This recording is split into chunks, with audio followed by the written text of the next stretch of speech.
Well, good morning. Good morning. Right before we clicked on record, I shared with you a couple of sentences I spliced together from an interview I was reading in Bible Gateway. And I'll just go ahead and share that again just to set this up, because it is the case every day of the year. But as we are 5 days away from Christmas, it's even more pronounced and accentuated. I'll just read the sentence now. Because the overwhelming tide of Western culture is toward hurry, busyness, overwhelm, distraction, anxiety, and exhaustion, leads us away from a Psalm 23 kind of life in the kingdom to one of hurry and overload. And I just thought that really highlights a phrase, a Psalm 23 life that I've really never dwelt on. So I'd like to explore that, and I realize that this particular passage, this psalm, holds a very special place in your heart as well.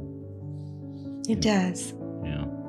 Every morning of her life, my grandmother, to whom I was very, very close, got up and read this passage aloud. Yeah. Not silently, but aloud into the room. So when I was staying with her, which was frequently, I heard her read these words. Mm-hmm. She read them aloud, she said, so that she could hear them back. She needed to hear them, not just think them.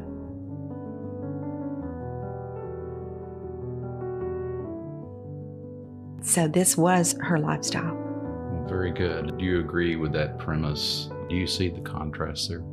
I definitely do. And even though I'm sure we're about to read this for ourselves and see it, that's actually how Psalm 23 opens, is to say that is the perfect life. Mm-hmm. And certainly it is the antithesis of what most of us lead today, including myself, if I allow it. Mm-hmm. Absolutely. I consider my own pattern to be one of hurry and overload. So as you read this, I'm going to hear this maybe for the first time as Psalm 23 life as opposed to a life of hurry and overload. Okay? All right. The Lord is my shepherd. There is nothing I lack. He lets me lie down in green pastures. He leads me beside quiet waters. He renews my life. He leads me along the right paths for his name's sake.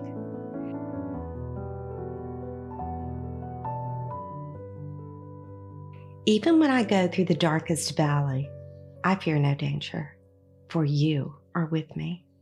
Your rod and your staff, they comfort me. You prepare a table before me in the presence of my enemies. You anoint my head with oil. My cup overflows. Only goodness and faithful love will pursue me all the days of my life, and I will dwell in the house of the Lord as long as I live. Amen and amen. That's a beautiful, beautiful thing. And of course, that's out of the Homeland Christian Standard, which is what we typically use. Thank you so much. Mm-hmm. I'm looking forward to breaking this down word by word in the original Hebrew. I as well, and something that I've never done.